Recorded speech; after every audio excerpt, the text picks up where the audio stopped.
Hey, what's up, guys? This is Grant, This is Tash and this is Indie B in. B. Yeah. It's in the game. Today we talk to Dafna, an upcoming artist out of Boulder, Colorado. Really cool. Got some cool sounds, a lot of new music out. Um, some more hatred of pretzels. You're gonna have to dive in deep, but Roll that motherfucking tape, and don't you dare give me any pretzels. All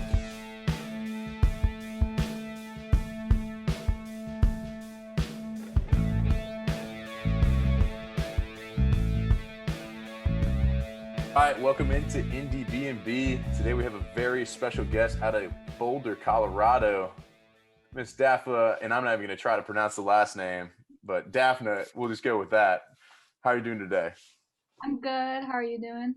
Good, good. Can you give us the pronunciation on the last name? Marguerite. Margalit. All right. What is that native to? My parents are from Israel, so yeah, right over All there. right. Very cool. Very cool. All right. Well, we love your music, Daphne. That's why we Daphne. That's why we got in. I'm gonna screw it up a few times, I'm sure, but that's what we got attracted. We got put on to you guys by our buddies up at High Crime, and they said they toured with you. They're like, you got to check her out. She's awesome. So I'm glad that we got in touch and we're able to make this happen. Yeah, I'm excited. So, I'm a big proponent of music videos. And, one of my favorite things in doing the research for this is, the joy that is your YouTube page and all of the music videos you have made. So I want to start there and kind of start from the back up until Sweeter, the latest release. But like, the first video you put out on there is you with a big band, a couple of 40-year-old guys, and you're up there commanding the absolute shit out of the stage. So tell me about that, and just kind of what that performance was all about. Yeah, so that was in high school. I was in this like choir program where for one like the end event of the year, we had to like each like sing a song and like a jazz song. So I decided to do one of my own, and it was really cool because it was like my first time like singing with a band. And yeah, it was pretty much for an assignment, but like it was a lot of fun. So I mean, it was unbelievable. If anybody hadn't seen it, you need to go definitely check it out. I think it's one of the it hopefully it's a precursor to what's to come for you. I mean, I think you just command the stage so well in that young of an age, and now I bet it's just even better. But take me through kind of your video process. There's a very DIY feel to a lot of them. I think that you leaning right in and saying, "Hey, look, my sister's fingers in one of these shots," and doing the behind the scenes action is awesome. So tell me a little bit about what your creative process is when you're coming up with music videos.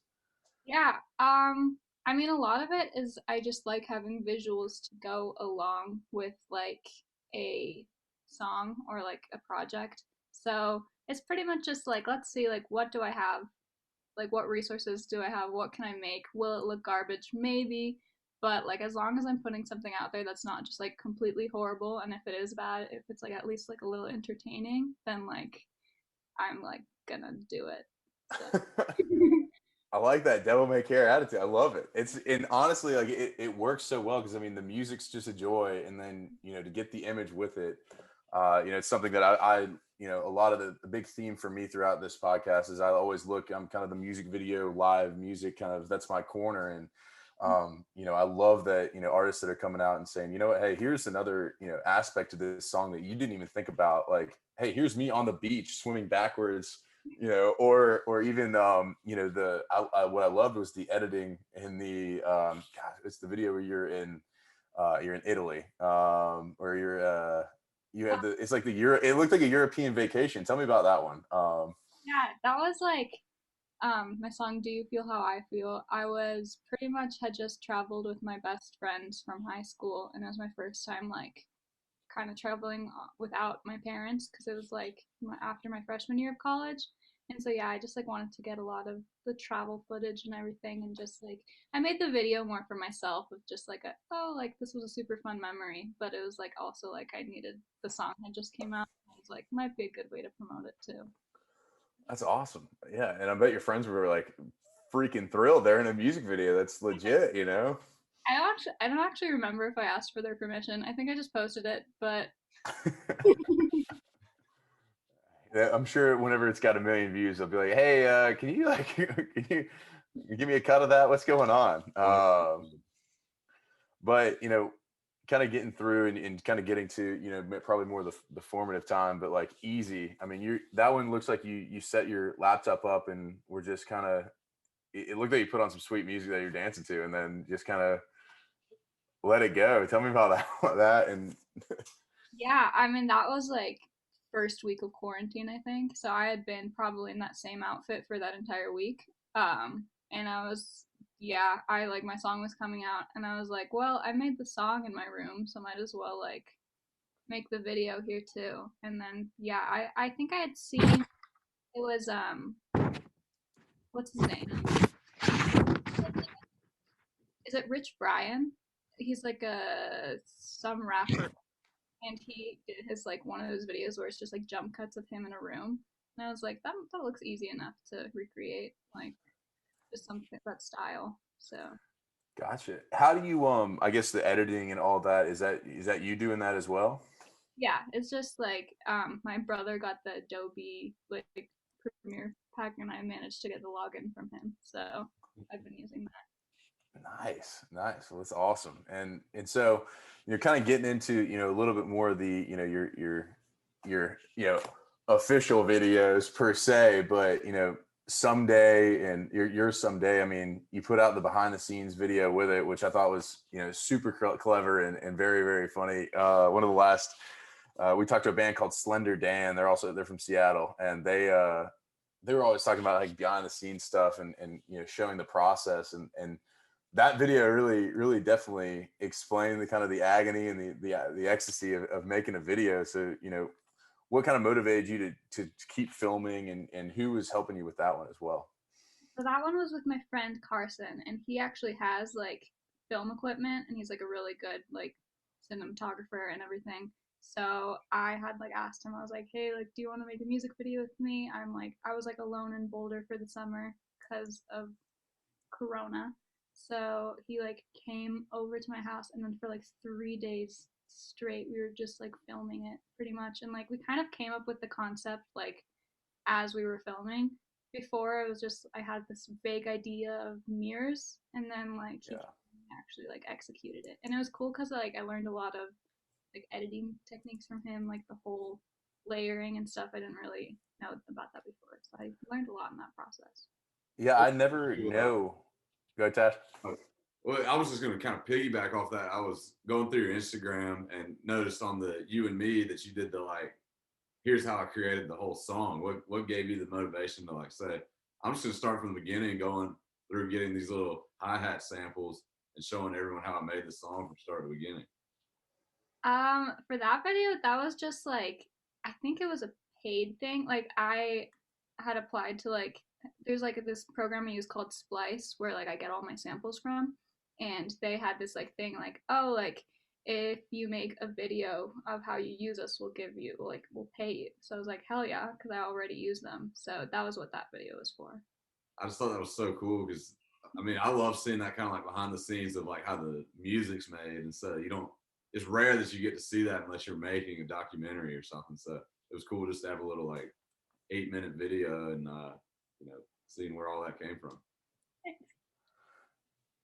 And of course, we want to bring it up to Sweeter, and obviously, you've released Sweeter, and then Bitter was last week, correct? Um, you know, talk to me about the that film process and your just inspiration for that video. So for Sweeter, I was actually supposed to have like a like it was gonna be like a three-part music video thing for my EP, and like I was supposed to release the first part for Sweeter like then, but that fell through, and I'm actually going this week to Nashville to film it with a different team. So that's really exciting. But like pretty much I needed some sort of visual to release with Sweeter. So I just like the night before, I just set up like just a silk green sheet like on my bed frame, and then like put like an old camera in front of it, and just like did a lyric video thing. I mean, you're like DIY to the absolute max. I love it. And I think that it's going to be unreal when somebody gets some more resources as well. And you're going to start just crushing the idea. So I'm very excited to see, what you come up with when you go to Nashville. We're based in Atlanta, so if you head down this way, let me know. We'd love to take you out and hang out for a little bit. But Tash, I think want to get into the music and the inspiration behind all of that. Yeah, I'll start with Bitter. I go through and I got my notes here. And the only notes I wrote for Bitter were just holy shit, that is a great song. Where did that come from? Thank you. That song I actually wrote in high school, like my senior year.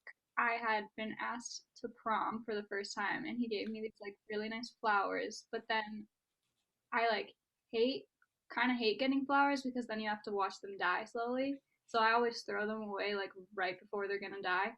Um, and so I came up with the line, I know it hurts to say goodbye, so I threw it away before I let it die. And then I kind of built the whole song around that. And it was about the idea of like me self sabotaging relationships because I don't want to deal with the heartbreak. Yeah, that seems like that's sort of a running theme through a lot of your music is sort of heartbreak. Is that an accurate statement? Yeah, probably. I mean, it's like kind of annoying because I've never actually been heartbroken. But it's like for some reason I just like tend to write about that sort of stuff. Yeah, and like I was listening to the I Love You album, and I just felt like that whole album was like I should have been like walking to some bar like underground in New York, and like you were just like sitting on a piano singing. And so how were you able to like pull that vibe off, but like still it wasn't like I felt sad, but it had a sadder vibe, but it still was upbeat. You had a very fine balance, and I thought that was awesome. Thank you. Yeah, I mean, my dad, like, I started kind of songwriting beginning of high school, like, where I would actually show it to people. And my parents were always like, why are you so depressed? Like, all of these are so depressing. You seem very happy, but what is with these? So I just, like, gravitated towards writing sadder songs. So I tried, like, with this album, because my previous one was a little bit more sad, less upbeat. So I tried at least making it upbeat, sad songs. So. Yeah, I mean, it really was. Like the "Let You Go" was the first one I noticed where like it really had that like it seemed like it should be like from the 1930s and like someone's just singing on a piano. Um, what went into releasing "I Love You" and "Submerge" in the same year? Was that just COVID driven and boredom, or were you just like destined to release two albums basically? So I was actually supposed to release Submerge in 2019, but I just like didn't finish it and like kept dragging it on for a while. So I ended up releasing that like February of 2020, and then I had already been planning on like releasing I Love You in September. So like nothing much changed. Like quarantine, if anything, gave me more time to like make I Love You better, but like that was always kind of the plan. Yeah, did you have any, we this is a running theme because we just started this podcast, so it's, everyone talks about COVID now, but did you have any plans to tour last year that got thrown out the window? Not really. Like I am still in school, so like if I do play shows, it's like only local, and I didn't really have many planned in 2020 because I was kind of burnt out. I did like 12 shows the semester before, like with school, so I was really tired. So I was like, we're doing less shows this semester, and I was right. We did do way less shows, but That's a great prediction. um, and so I saw you're playing the Boulder Theater on May 22nd. Is that correct? yes. That's your first show back since COVID struck? Actually, I technically had like a very small 25-person show at Lost Lake Lounge in Denver on Mm-hmm. February of this year. But yeah, this will be my first one of like a larger venue, I guess. That's awesome. And so I listen. I've got a buddy who works for Colorado Public Radio, and so I listen to a lot of Indie 102.3, and they're always talking about the Lost Lake Lounge and stuff. And so it's cool to hear someone that's played there.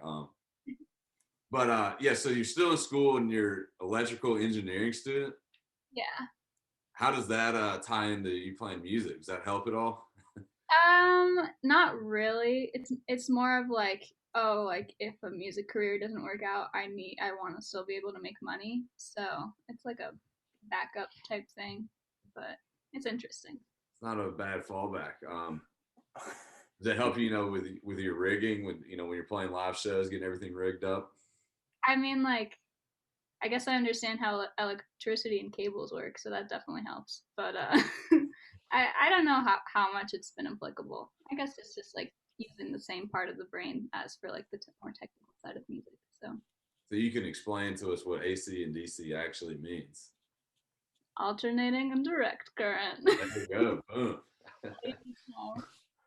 Yeah. So I love your sound, and so it's it's different from a lot of music I've listened to, but it's a fresh sound. How would you describe your music? I don't know. I guess just like I would just say indie because that's like just a very general, generic, encapsulating like thing. But I think for each of my songs, it depends on like what genre it's leaning towards. Just because I like making a song, I don't like making a song fit as. Wait, I don't know what I'm gonna say. Just like I don't write songs with a genre in mind. I only like figure it out after. You just you don't come in and say, all right, I need to make like a sad poppy song. It's just you start making it, and whatever it turns into, it turns into. Yeah, pretty much. So how do you go about, like, do you sit down to write a song, or does it just come about from messing around on the piano or getting a melody? Yeah, it's definitely like different for everything, but I think usually like my process is I have like a certain like theme or like lyric idea that I want to like go into, and then I like flesh it out on the piano and like sit down and do it. But sometimes like I actually write really well on like planes. Like I've traveled a good amount, um not really this year, but I guess like before COVID, and like I would always write songs on the plane. And like that, I think just like being able to sit down and quiet and like have one thing to focus on helps a lot. That's all. That's because I've heard a lot of people say, it's way harder to start with the lyric idea and try to put it onto a melody or onto some kind of musical thing. But do you think with you're classically trained in piano, correct? Yeah. And so does that? I mean, obviously it helps you write a song. That was about to be a dumb question, but does that kind of help you? The way I look at it is you're almost like reverse engineering the song. Does that kind of help you reverse engineer that you're so well versed in music theory and knowledge that you can start with a lyric and be able to place it somewhere? Yeah, I think it always just kind of happens at the same time where like as I'm creating the lyrics, like the chord progression is just like naturally with it, and it's like what makes sense with the structure. So like I don't know, I've never found too much difficulty with like combining it. I mean, sometimes if I want the melody not to sound super basic, I have to like think about it a little bit more. But Mm-hmm. yeah. When did you start playing piano? When I was 4. 4 years old. Wow. Some time. I should be better than I am though, so it's like a little bit embarrassing that I say that, but it works out. I'm sure most people would not be able to tell that you should be better than you think you should be. Um, did you just were your parents putting you into it, or were you drawn to it immediately? Yeah, so they put all of us into piano, and mostly me and my older brother were the only people that stuck. Like I have 3 other siblings, or 4 other siblings, including my brother. Um, and yeah, only 2 of us really like continued it. And so were you just playing classical music growing up? Yeah, pretty much. Your Mozarts, your Beethovens? Yeah, Tchaikovsky, Chopin. Like I think I tried getting into jazz piano too because I really like it, but I'm really bad at jazz because I've just been doing classical for so long. So obviously those, the classical artists influenced you with your sound moving forward, but who else has influenced your sound moving forward? Um, I don't know. I've been listening to a lot of Fleetwood Mac recently, and I just really like just everything about them. Um, Also Wolfpack, that I really like their like funkier, jazzy, like Mm. upbeatness. And I don't know, I like how they're more like, I feel like melody focused than lyrics really. So it's like I try to go a little bit out of my comfort zone with that because I'm more of a lyrics person. So Yeah, is singing something you're comfortable with, or is that something you've kind of grown into? um yeah, I guess grown into. Like I didn't really start singing until high school and like I don't know. I don't think it's my strongest thing. Like I think I'm fine with it, but I definitely don't have like a powerful voice or anything like that. I don't know. A lot of your life, it's pretty powerful. Um, yeah, and speaking of classical piano, this was on the backside, that's why I didn't see it. But Oblivion, the piano at the beginning, that's all you at the beginning, Yeah. and then what made you? What? How did you come up with that? That's so cool how you like faded it into the rest of the song because it's such a different sounding song, after the intro. But I just thought that was so cool. Thank you. Yeah, so that one, I think I had been listening to Gummy by Brockhampton, and I liked how they started it with like a classical, like kind of like Disney intro sort of, and then like faded into a completely different song. So I wanted to have that sort of like, I don't know, transition. Was that an easy transition for you to come up with? I mean, I think so. I think I was just like messing around on piano, and like originally I was like, every time I play this live, this intro is gonna be different. Like I'm gonna improvise, but I've been playing the same thing like every time. So, Was it something like that you'd had for a while and you just had always kind of like played it, or did it just come to you? um, no, I think I was just trying to do something in the same chord progression of the song because I'd written Oblivion before I had that intro. So I think I just like was like, okay, how do I do this? And it just, yeah. That's awesome. It reminded me. I saw some video the other day, like this guy playing in his high school, and he's like playing some like classical part, and he turns it into this Dr. Dre song, and I'm like, that is awesome. It reminded me of that. Um, so who's some other bands that have influenced your sound over the years? Whether it was somebody you listened to growing up or that your parents listened to and you just overheard in the car. Um, I don't know. My parents would play a lot of Radiohead or um, Katy Perry, or just like Israeli music. So it was like definitely an interesting combination of like sounds and stuff. I think also Pink Floyd and I can't remember the band name, but I remember like the song "Where Is My Mind." That like I love Pixies. that. Pixies. Yeah, yeah, yeah. So I like yeah, just like that type of stuff. And I think we were just always playing different kinds of music and everything in our house. So just a lot of combinations of everything. Yeah, that's awesome. And when did you really start trying to create your own songs and start recording? When did that start? My Even first, whether it was you were sharing them or you just had them secretly in your bedroom and didn't show anybody. yeah, I wrote my like first song ever. I think when I was 11, and it was like honestly melody wise it wasn't that bad, but like the lyrics made zero sense. But I think I had been seeing my older brother and sister; they like were songwriting and stuff, so I wanted to try it out for myself. But then it wasn't till like yeah freshman year of high school when I like actually started like sharing my songs with other people. And Mm. then after I graduated high school, I figured out how to produce. So then I started releasing it. Where did you learn how to produce? Just like at home, like my brother had shown me he had got Logic Pro, like the software, and I had no idea that that was even like something that existed. I thought I needed some big shot LA producer if I wanted my music to go anywhere.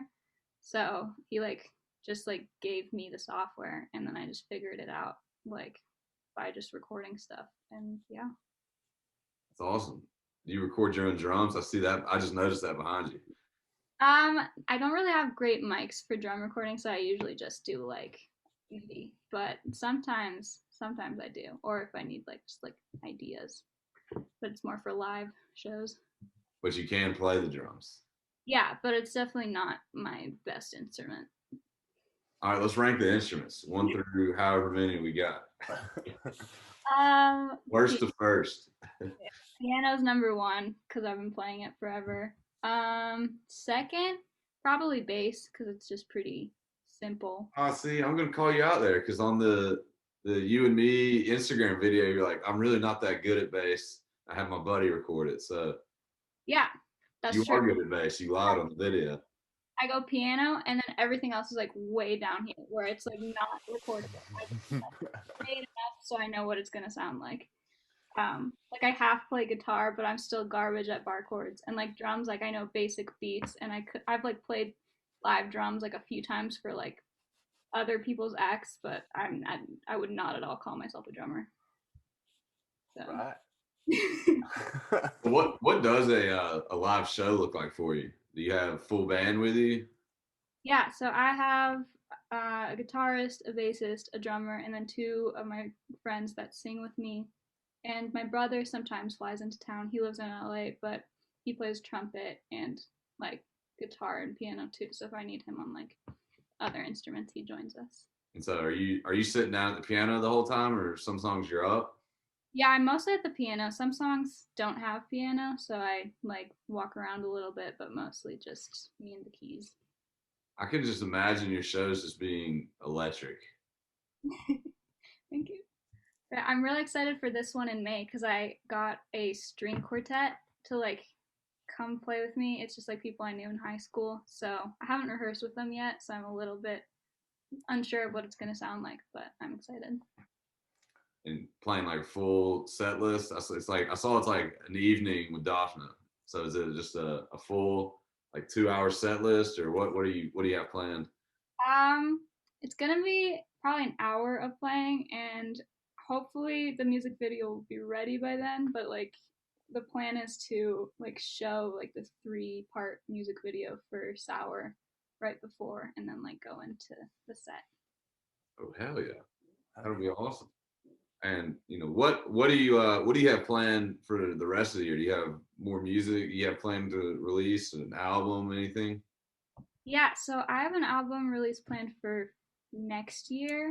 But I'll probably start releasing singles off of that like sometime during the summer or like after the summer.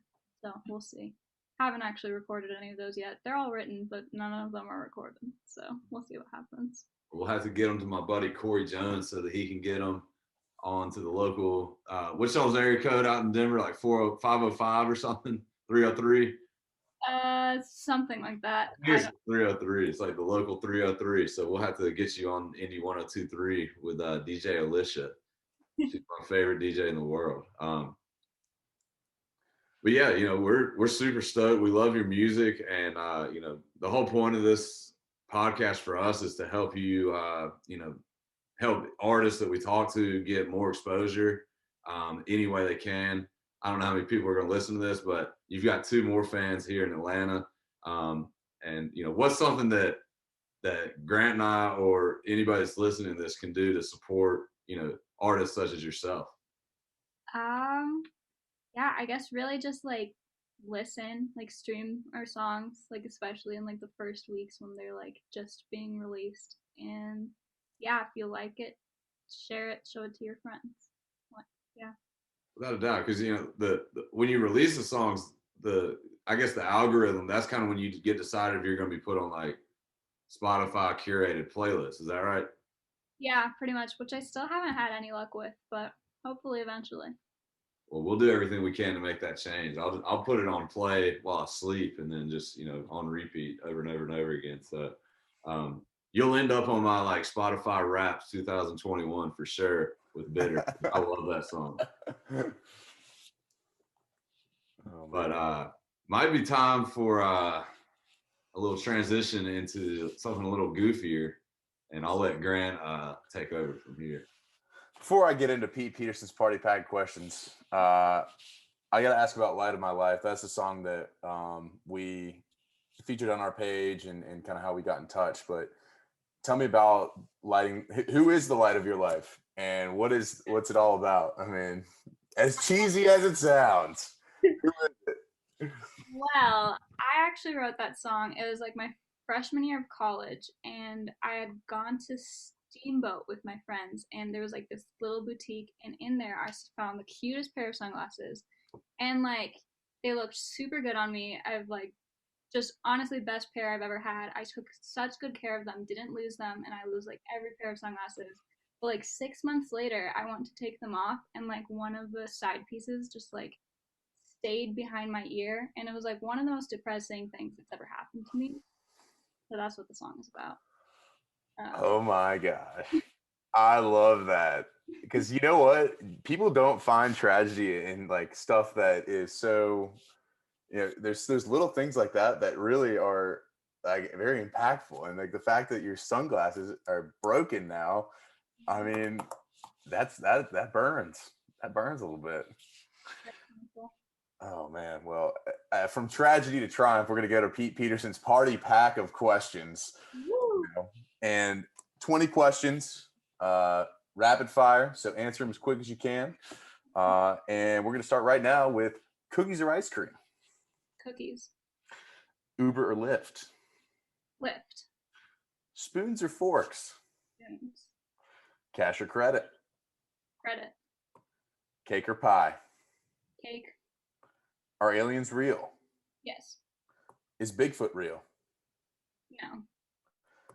Is the Denver airport secretly a military base? 100%. Yes. Chips or pretzels? This is a controversial one. I hate pretzels. Oh my gosh. I don't know what it is about the indie music community. Lowen came out at like so anti pretzels. You and her should have a chips party when you go out to Nashville. I'm down. It's incredible. Anyway, a night in or a night out? In. Is love at first sight real? I don't know yet. All right. Well, Well, let's go. sunglasses. I don't know. You love their sunglasses. Love at first sight. Pop Tarts or toaster strudels? Pop-Tarts. Would you rather be able to fly or turn back time? Turn back time. Dogs or cats? Dogs. T-Rex or a velociraptor? Velociraptor. Green apples or red apples? Green apples. Would you rather do the robot or the worm? The robot. I don't know how to do the one. I've seen you do the robot. You're pretty good. Ninja or a pirate? Which would you rather be? A ninja. Tendies or wings? Wings. And in record time, she's at the final question, ladies and gentlemen. Bands we might not know that we ought to know or we ought to check out. Some of your friends, some people you know, some people you've toured with, anything that goes there. And more than likely, we will reach out to them and chat with them. So just like Kai Kron paid it forward to you. So My brother Guy Marguerite or Ella Jane. Ella Jane. Awesome. And what kind of music does your brother make? He makes like a kind of alternative. I don't know. It's really good. Awesome. Does he have like an outfit that he has? Is he in a 4-piece band or is it just Guy Marguerite all the way through? Yes, Guy Marguerite. Guy Marguerite. And then Ella Jane, tell me about her or him or whoever it is. She I met through TikTok, but she's super cool. She's like I think based in New York, and she also just like writes all of her own songs and like produces some of them. Yeah, she's super cool. Wow. TikTok. Yeah. We're a couple of old timers here. Tell me about TikTok and how your music, how you're influenced by that. It's been super helpful for like promoting my music just because the algorithm's like really great and it's very like focused on the creators. So I don't know. It's also just with me like with a lot of other musicians and stuff, and like it's cool to see all of that community. Awesome. Yeah, I just you know the girl Natalie Burdick? No. Oh my gosh, check her out. Do yourself a favor. She might be the funniest person. I think she's TikTok and Instagram Reels, but Mm.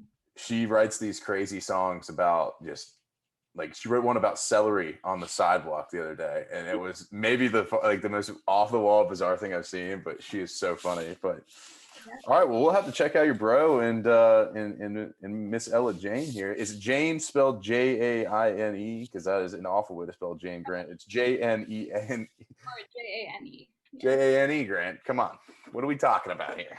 I didn't know there was more than one way to spell it, but I was thinking like Jane, like that religion, Jainism, where they can't even swallow flies. That was I don't know why that was my thought there, but hey, my brain is everywhere. Well, Dafna, it has been a absolute pleasure to have you on this podcast here.